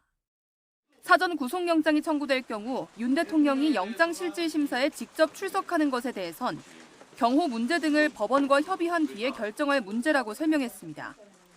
또 만약 법원에서 사전 구속영장이 발부되면 집행에도 응할 거라고 밝혔습니다. 수사와 별도로 진행되는 탄핵 심판과 관련해선 내란죄 철회 논란 등이 정비되면 헌재 출석하겠다는 입장입니다. 또 재판 진행 과정에 필요하다면 횟수에 상관없이 출석할 것이라며 이를 위해 경호나 신변 문제가 해결돼야 한다고 재차 강조했습니다. YTN 김다현입니다. 더불어민주당은 윤석열 대통령이 한남동 관저에서 빠져나왔다며 도피 의혹을 연일 제기했습니다. 윤 대통령 측과 여당은 윤 대통령이 현재 관저에 머물고 있다며 의혹을 일축했습니다. 신윤정 기자입니다. 일부 유튜브 채널이 대통령 관저에서 방탄 차량이 빠져나왔다며 제기한 윤석열 대통령 도주 의혹은 지난 7일 국회 법사위를 통해 확산됐습니다. 윤석열은 관저에 있습니까? 지금 그런 부분에 대해서는 정확하게 보고받은 건 없습니다. 도주했을 가능성도 있다고 보는 거죠. 여러 가지 가능성 중에. 네, 맞습니다. 내란 혐의 국정조사 특위위원장인 안규백 민주당 의원은 군 관계자에게 윤 대통령이 이미 한남동 관저에서 나왔다는 제보를 받았다며 의혹에 기름을 부었습니다. 제가 들은 정보로는 이미 용산을 빠져나와서 제3의 장소에 도피해 있다. 이에 윤 대통령 측과 여권은 일제히 악의적인 가짜뉴스라고 즉각 반박했습니다. 윤 대통령 변호인은 7일 저녁 관저에서 윤 대통령을 만났다며 윤 대통령도 논란의 여지가 없도록 의혹을 해소해달라 당부했다고 전했습니다. 제가 어제 저녁에 분명히 관저에 가서 대통령을 관저에서 뵙고 나왔습니다. 참 자괴감이 드는 일입니다. 관저를 방문한 국민의힘 윤상현 의원은 윤 대통령을 직접 만나지 못했지만 관저에 있는 걸 확인했다며 의혹을 일축했습니다. 약속 때문에 나왔는데 거기 계셔요. 제가 확인했어요. 대통령실 관계자 역시 현재 관저에 있는 것으로 전해들었다고 설명했습니다. 윤 대통령이 지난달 14일 이후 관저에서 모습을 드러내지 않은 게 도피설의 화근이 된 셈인데 윤 대통령의 정확한 소재는 이르면 체포영장 재집행 때 확인 가능할 것으로 보입니다.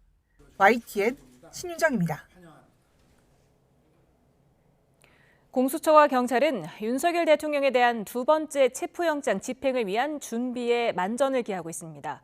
경호처 지휘부에 대한 강제 수사와 형사기동대 등 대규모 인력 투입이 예상됩니다. 보도에 부장원 기자입니다. 윤석열 대통령에 대한 첫 체포영장 집행이 막힌 뒤 한남동 관저는 마치 요새처럼 변했습니다. 첫 관문인 철문 앞에는 대형 버스를 촘촘히 세워 길목을 가로막고 곳곳에 원형 철조망을 둘렀습니다. 일부 출입문에는 쇠사슬까지 둘러 출입을 막았습니다. 만약 영장 집행이 시작되면 경호처 인력 400여 명이 인간벽을 세우며 막아설 것으로 보입니다.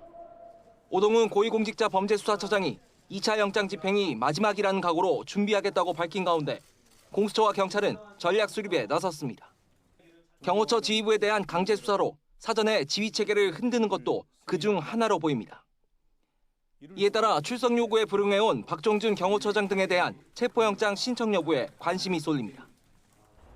또 경호처의 저지선을 뚫기 위해 더 많은 경찰력을 투입한다는 방침인데 베테랑 형사들로 꾸려진 형사기동대 수백 명을 추가 투입하고 경찰기동대에 특수견이차와 장갑차를 동원해 차벽과 철조망을 뜯어내는 방안을 검토하는 것으로 보입니다. 일부에서는 대테러 부대인 경찰특공대와 헬기 투입도 거론되지만 경찰 내부에선 부정적인 의견이 지배적입니다.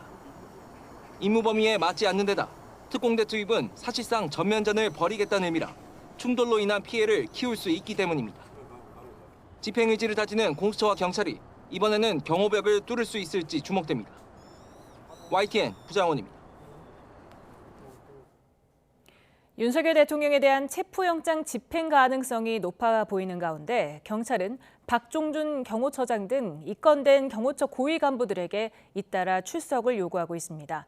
경찰은 이들이 3차 출석 요구까지 불응할 경우 체포영장 신청을 검토할 것으로 보입니다. 양동훈 기자입니다. 경찰 특별수사단의 2차례 출석 요구를 거부한 박종준 경호처장에 이어 김성훈 경호처 차장도 경찰의 2차 소환 통보에 응하지 않았습니다. 이광우 경호본부장, 이진아 경비안전본부장 역시 경찰 소환에 불응했습니다. 윤석열 대통령에 대한 체포영장 집행을 방해한 혐의로 입건된 경호처 고위 간부 4명 모두 경찰 출석을 거부하고 있는 겁니다. 박 처장과 김 차장에 대해서는 3차 출석 요구서가 발송됐습니다. 박 처장의 경우 출석 시한으로 제시된 10일 오전 10시가 분수령이 될 전망입니다. 일반적인 경우에 비춰볼 때 경찰은 박 처장이 3차 출석 요구까지 불응하면 체포영장을 신청할 가능성이 커 보입니다. 앞서 공조수사본부는 윤 대통령에게도 3차례 출석을 요구한 뒤 모두 거부당하자 체포영장을 청구해 발부받았습니다. 이대로라면 박 처장과 김 차장 등 입건된 경호처 간부들에 대해 줄줄이 체포영장이 신청될 가능성도 있습니다. 경찰은 또 2차 영장 집행 시 방해하는 경호처 직원들을 공무집행방해 현행범으로 체포하는 방안도 검토하고 있는데 공무원 신분인 경호처 직원들은 재판에 넘겨져 금고 이상형의 집행유예만 선고받아도 당연 퇴직 처리됩니다. 이런 가운데 경호처 간부들뿐 아니라 육군 55경비단장과 33 군사경찰 경호대장 등도 체포영장 집행을 방해한 혐의로 검찰에 고발당해 수사를 받게 됐습니다. YTN 양동훈입니다. 최근 일부 유튜버의 YTN 기자에 대한 무차별적 왜곡 보도 등과 관련해 명예가 심각하게 훼손되고 있어 YTN이 법적 대응을 예고했습니다. YTN은 개인에 대한 지나친 신상 털기로 해당 기자의 정신적 충격이 상당하다며 이같이 밝혔습니다. 또 왜곡 보도와 인신공격은 당사자 개인뿐 아니라 보도 채널의 신뢰도에도 상당한 영향을 미치고 있다며 법적 대응을 검토 중이라고 말했습니다. 최상목 대통령 권한대행과 대통령 경호처를 향해서는 영장 집행에 협조하라고 압박을 했습니다. 박기환 기자입니다. 민주당은 공수처가 무슨 수를 쓰든 윤석열 대통령을 관저에서 끌어내야 한다며 임전무퇴, 사직생에 비장한 각오를 주문했습니다. 명백한 위헌, 위법을 저지른 윤 대통령 파면은 시간 문제라며 공수처 수사의 적법성 논란에도 거듭 선을 그었습니다. 내란 속의 체포는 내란을 빨리 진압하고 국가 정상화를 이루는 길입니다. 가용 가능한 인력과 장비를 총동원해서라도 관저에서 윤석열을 끌어내야 합니다. 최상목 대통령 권한대행이 경제 충격 완화에 집중하는 모습엔 예측 가능성이 경제의 근본이라며 영장 집행 협조가 우선이라고 꼬집었습니다. 법 질서가 지켜지지 않으면 경제와 민생은 그야말로 모래성이 될 수밖에 없습니다. 불법적 저항에 대해서 은근슬쩍 지원하거나 지지하는 행위는 경제와 민생을 망치는 행위입니다. 경호처를 향해서도 압박 수위를 끌어올렸습니다. 서결산성을 쌓은 반란군이라고 맹비난하고 경호처 주요 간부들을 국회 운영위원회 현안 질의에 부르겠다며 불출석 시 고발 가능성도 내비쳤습니다. 다음 운영위에 경호처장을 비롯한 부장까지 실무진까지 12명의 출석을 오늘 요청한 바입니다. 이후 출석하지 않음에 대한 고발 조치라던가. 민주당은 한편으론 국정협의체 첫 실무 협의를 앞두고 추가 경정예산 규모를 검토하고 외환시장을 점검하면서 민생 행보를 이어갔습니다. YTN 박견입니다. 국민의힘은 민주당이 헌법과 법률, 법치주의를 철저하게 무시한 채 공수처와 국수본을 정치적 무기로 악용해서 사실상 심리적 내전을 조장하고 있다고 비판했습니다. 신동욱 수석 대변인은 논평을 내고 민주당 의원들이 공수처장을 향해서 총을 맞더라도 체포하라며 폭력을 부추기거나 사형 선고를 운운하는 등 입에 담을 수 없는 폭언을 한다면서 이같이 밝혔습니다. 또 공수처는 민주당 수사처, 공포수사처라는 오명을 쓰면서 국민 신뢰를 잃었고 국수본은 민주당과 사실상 내통해 공권력을 국민 분열의 도구로 활용하며 혼란을 키운다고 주장했습니다. 최상목 대통령 권한대행이 윤 대통령 체포영장 집행과 관련해서 물리적 충돌이 절대 없어야 한다면서 처음으로 공개석상에서 언급했습니다. 오늘부터 닷새간 주요 현안해법회의라는 이름으로 열리는 부처별 업무보고 자리에서입니다. 오늘 회의에서는 트럼프 2기 행정부 출범을 앞두고 경제 위험 관리 방안도 다뤄졌습니다. 직접 들어보시죠. 체포영장 집행과 관련하여 간곡히 말씀드립니다. 어떤 경우에도 시민들의 부상이나 정부기관 간 물리적 충돌 등 불상사가 절대 없도록 만전을 기해 주시기 바랍니다. 2월 중 관계부처 합동으로 비상수출 대책을 수립하고 중소, 중견기업에 최대 100조 원의 무역보험을 공급하겠습니다. 온누리 상품권을 역대 최대 규모인 5.5조 원 발행하고 동행축제를 계절별로 개최하여 5조 원 매출을 달성하겠습니다.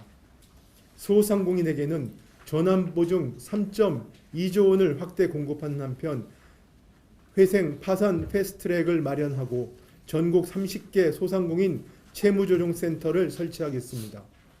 중소기업 환율 안심 프로젝트를 도입하여 고환율로 어려운 중소기업에 최대 1.5조 원을 지원하고 중소기업 AI 확산법 제정도 추진하겠습니다.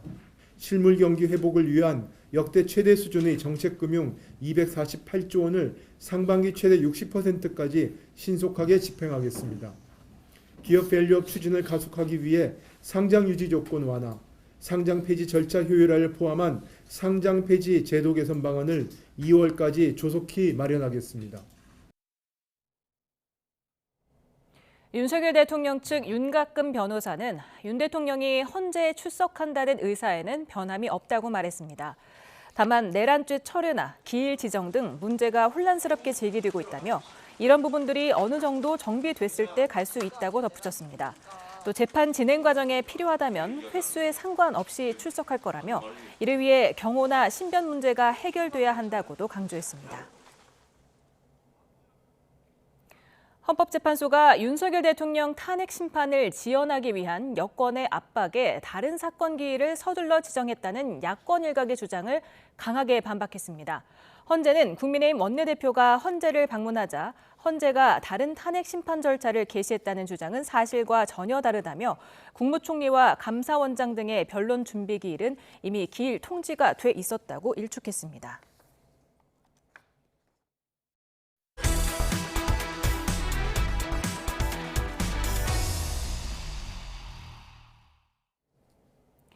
안덕근 산업통상자원부 장관이 오는 20일 도널드 트럼프 미국 대통령 당선인 취임을 앞두고 워싱턴 DC를 찾았습니다. 안 장관은 우리 기업의 안정적인 대미 투자에 대한 확신을 표하면서 트럼프 당선인이 관심을 보이는 조선업 협력 방안에 대해 협의하겠다고 말했습니다. 워싱턴 홍상희 특파원입니다. 트럼프 2기 행정부 출범 직전 미국 방문에 나선 안덕근 산업장관이 가장 먼저 찾은 곳은 조지아주입니다.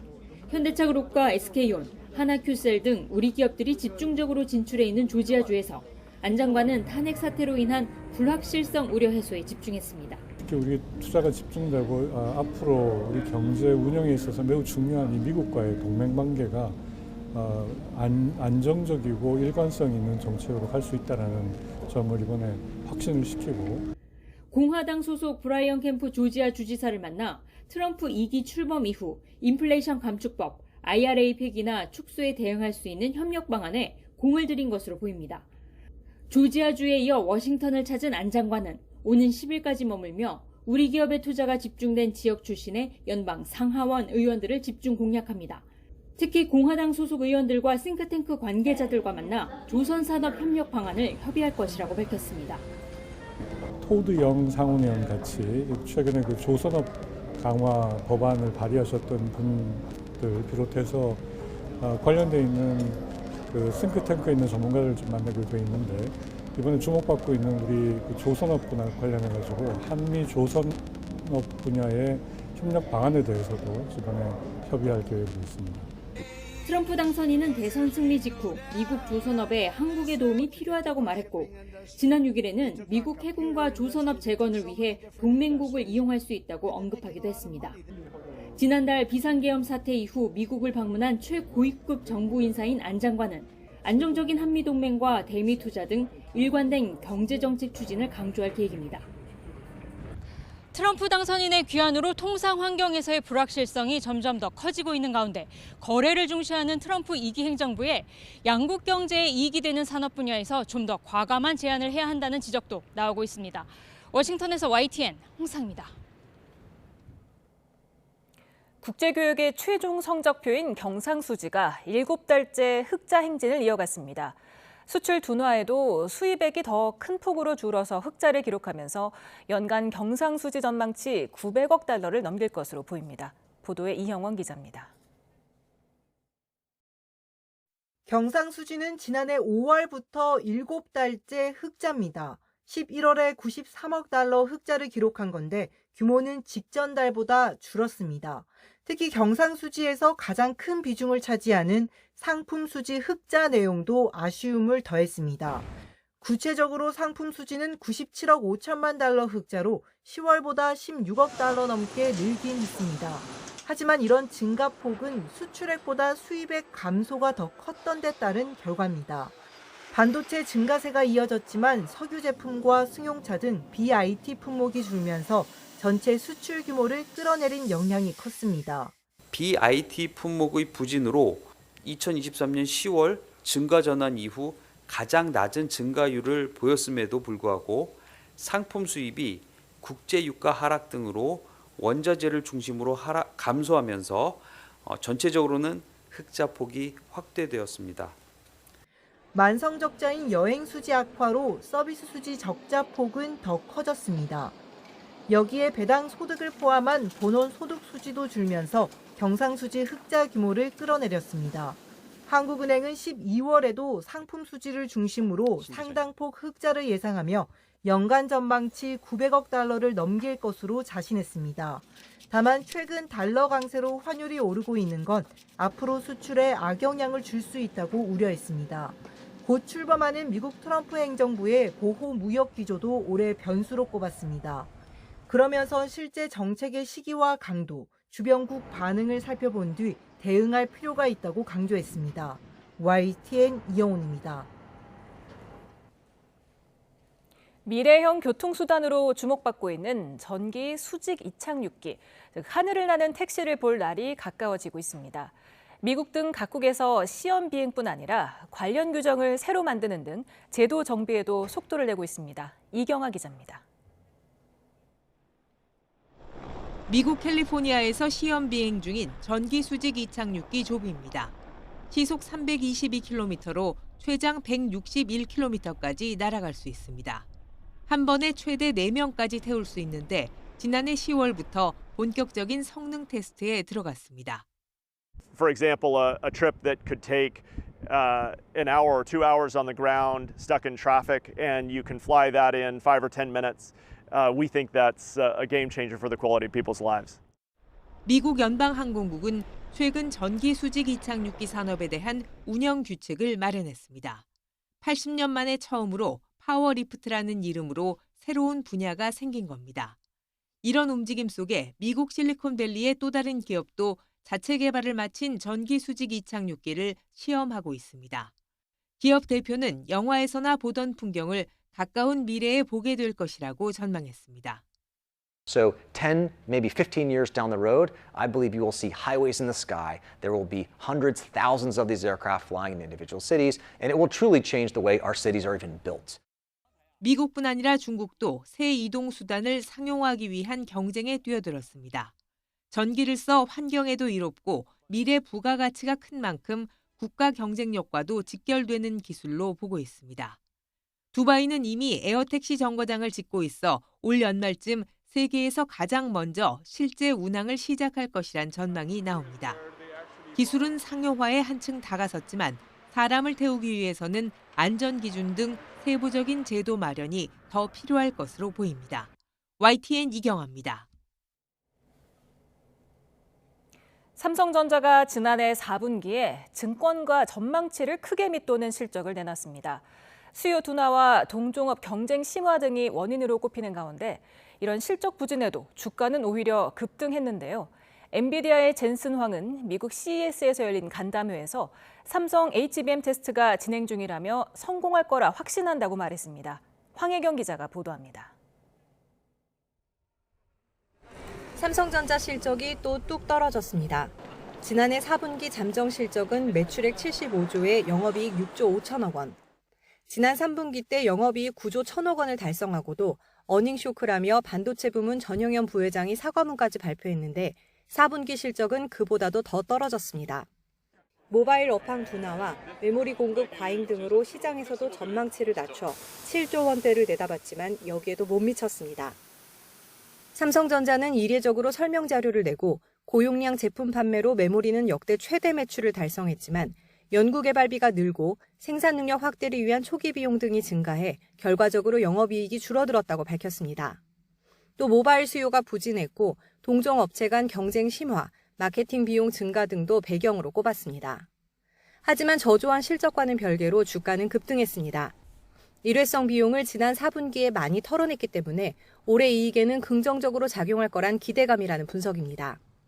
다소 안 좋은 실적에도 불구하고 추가적인 하락 위험에 대한 어떤 우려감들은 좀 적은 상황이다라고 볼 수 있을 것 같고요. 이런 부분들이 오히려 실적 발표 이후에 소폭의 어떤 반등을 이끄는 요인으로 작동을 하고 있다라고 봐야 될 것 같습니다. 이런 가운데 AI 반도체 분야 선두주자 엔비디아가 삼성의 고대역폭 메모리 HBM에 대해 새 설계를 해야 한다고 밝혀 눈길을 끌었습니다. 젠슨 황 엔비디아 CEO는 CES에서 열린 기자 간담회에서 삼성 HBM에 대해 여전히 테스트 중이라면서 다만 삼성이 빠르게 헌신적으로 일하고 있어서 할 수 있다, 성공을 확신한다고 여러 차례 강조하기도 했습니다. YTN 황희경입니다. 불법 정치자금을 받은 혐의가 있는 송영길 소나무당 대표가 1심에서 징역 2년을 선고받고 법정 구속됐습니다. 재판부는 돈봉투 수사에 발단이 된 이정근 전 민주당 사무부총장 휴대전화 녹음 파일의 증거 능력을 인정하지 않아 돈봉투 관련 혐의는 모두 무죄로 판단했습니다. 다만 정치 활동을 지원 보좌하는 외곽 조직인 사단법인 평화와 먹고 사는 문제 연구소를 통해서 후원금 명목으로 불법 정치자금을 수수한 혐의는 유죄로 봤습니다. 지난 2023년 최상병 순직 사건과 관련해서 항명 혐의 등으로 재판에 넘겨진 박정훈 대령의 1심 선고가 내일 내려집니다. 지난해 마지막 공판에서 군 검찰이 박 대령에 대해서 징역 3년을 구형했는데 박 대령은 줄곧 외압 의혹을 제기하면서 무죄를 주장해왔습니다. 김문경 기자입니다. 지난 2023년 8월 초 대민 지원에 나섰다 순직한 최상병 사건을 조사해온 해병대 수사단이 민간 경찰의 조사 결과를 이첩하는 과정에서 항명 논란이 불거졌습니다. 김계환 전 해병대 사령관의 이첩 보류 명령을 따르지 않았다는 게 핵심 논란입니다. 군 검찰이 수사에 나서자 당시 해병대 수사단장이던 박정훈 대령은 이른바 윗선의 외압 의혹을 제기했습니다. 당시 임성근 해병대 1사단장을 비롯한 간부 8명에게 업무상 과실치사 혐의를 적용했는데 일부 혐의자와 혐의를 빼기 위해 이첩을 보류시켰다는 게 외압 의혹의 주요 내용입니다. 국방부 검찰단은 적법하게 경찰에 이첩된 사건 서류를 불법적으로 회수하였고 수사에 외압을 행사하고 부당한 지시를 한 국방부 예하 조직으로 공정한 수사가 이루어질 수 없기 때문입니다. 이후 박 대령은 항명과 상관 명예훼손 등의 혐의로 기소됐고 1심 재판은 지난해 11월까지 10차례 진행됐습니다. 박 대령은 재판 기간 내내 명확한 이첩 보류 명령은 없었고 불법적인 지시만 있었다며 무죄를 주장했습니다. 하지만 군 검찰은 박 대령이 사실과 다른 주장을 하면서 군 지휘체계 등에 큰 악영향을 끼치고 있다며 징역 3년을 구형했습니다. 현역 군인 신분인 박 대령의 항명 혐의는 1년 반 가까이 군 안팎에 큰 파장을 불러일으키다 윤 대통령 탄핵 정국과 맞물려 1심 판결을 받게 됐습니다. YTN 김문경입니다. 가상화폐 테라 루나 폭락 사태의 핵심 인물 권도형 씨가 맨해튼 뉴욕 남부 연방법원에 우리 시간으로 내일 새벽 0시 반에 출석합니다. 권 씨가 받는 범죄 혐의가 모두 유죄로 인정될 경우 최고 형량은 130년에 달할 전망입니다. 14명이 숨진 충북 청주 오송 지하차도 참사와 관련해서 허위 공문서를 작성한 혐의가 있는 소방관들에게 집행유예가 선고됐습니다. 청주지방법원은 전 청주 서부소방서장과 전 서부소방서 예방안전과장에게 각각 징역 1년에 집행유예 2년, 징역 8개월에 집행유예 2년을 선고했습니다.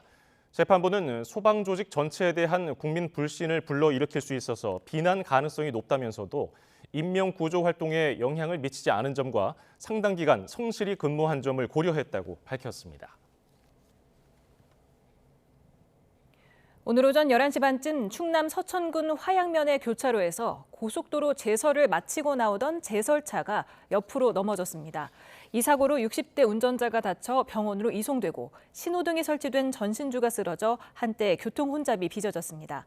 경찰은 제설차가 우회전하다 실려있던 모래가 한쪽으로 쏠려 무게중심을 잃고 넘어진 것으로 보고 있습니다. 오늘 오전 11시 반쯤 대전시 용계동의 도로에서 경차가 눈길에 미끄러졌습니다. 다친 사람은 없지만 차가 언덕 중턱까지 미끄러져 현장에 출동한 경찰과 소방당국이 견인 작업을 벌였습니다. 어젯밤부터 청주 지역에 내린 눈으로 청주국제공항에 도착 예정이던 항공기 2편이 인천공항으로 회항했습니다. 청주공항은 필리핀에서 출발해 오늘 오전 6시 반 청주에 도착 예정이던 에어로케이와 오전 7시 반 청주 도착 예정이던 하노이발 비에젯 항공편이 활주로 제설 작업 문제로 인천공항으로 회항했다고 밝혔습니다.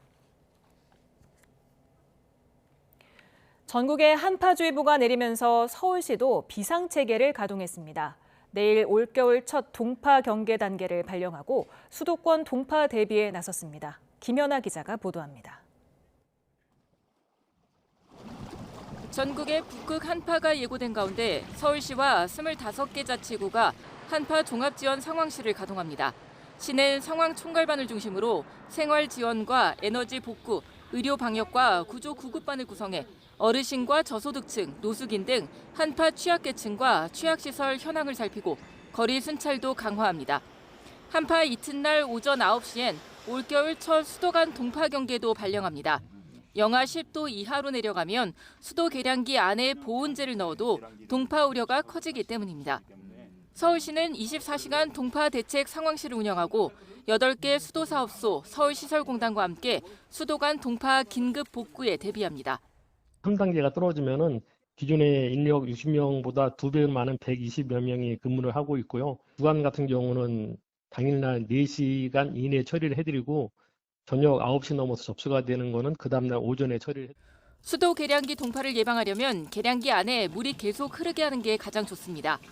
33초에 일회용 종이컵을 채울 정도는 돼야 하는데 이렇게 10시간을 흘려도 비용은 가정용 수도요금 기준으로 300원 미만입니다.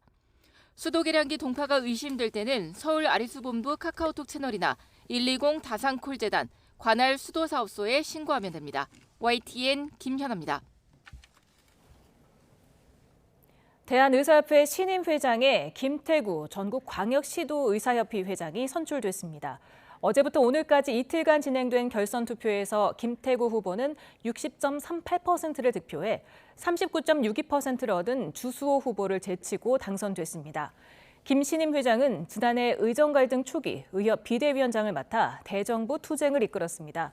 전공이 집단 행동에 관여했다는 이유로 의사 면허 정지 3개월 처분을 받기도 했는데 이번 선거에서도 전공의의 지지를 얻은 것으로 전해졌습니다. 김 회장은 앞서 대통령이 궐이 상태인 만큼 정부가 추진하는 모든 의료 정책을 잠정 중단해야 한다고 주장했습니다.